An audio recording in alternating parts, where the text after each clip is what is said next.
Okay everyone, I verified you can use 3 different methods to play Peak on your Mac, and now I want to tell you about them. We recommend watching everything even if you know what you want to use, because we'll also add in some useful tips on how to get the best out of every method. But first, we need to get something important out of the way. One of the suggested methods use cloud gaming, but why would anyone prefer this over local play? The main reasons in my opinion are the ease of use, the convenience, and the ability to play with much better performance on weaker machines. The local methods work mostly okay for Peak, but they can sometimes encounter bugs or other unexpected issues that take away from the experience, which is why some users may opt for streaming the game. This brings me to Boosteroid, the first cloud-based suggestion I've got for you.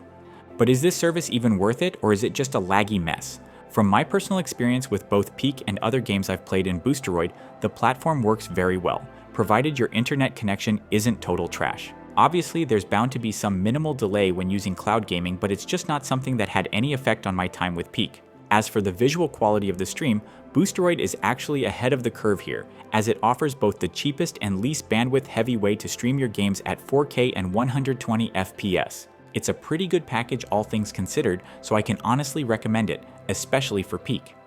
Using Boosteroid is super simple. Just click the link in the description and register. You can even use your Google account. Then you'll need to get a paid subscription, but I first recommend checking your internet connection to the closest Boosteroid server. This will give you a good idea of what streaming quality to expect and if this service will work well for you. If you want to try out Boosteroid, go to your profile and click the subscribe button to begin your subscription.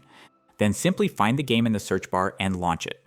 Boosteroid is currently the only cloud streaming service that supports the AV1 codec as a feature, which is incredibly useful because it uses up to 50% less bandwidth than older formats. But this only applies to M3 devices and up, which limits its usefulness for now since older Macs don't have this advantage.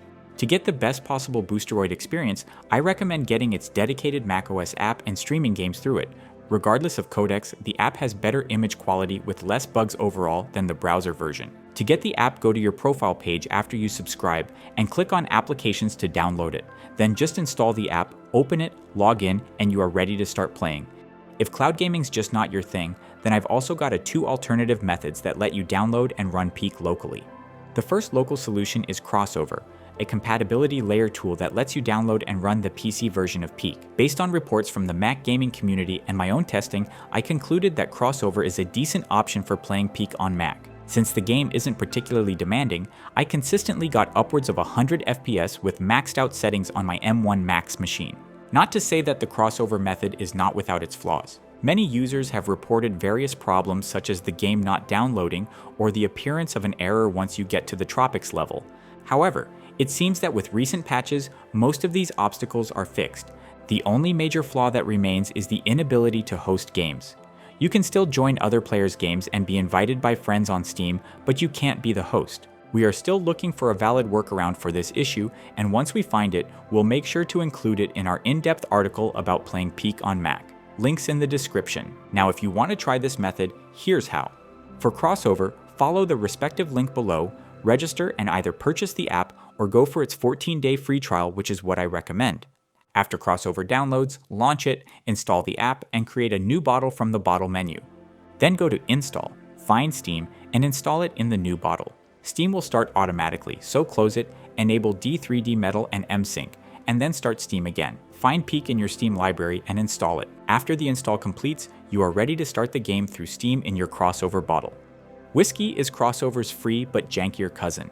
It technically works on the same principle as Crossover, but it's no longer supported by its dev, and it's prone to encountering even more bugs and errors.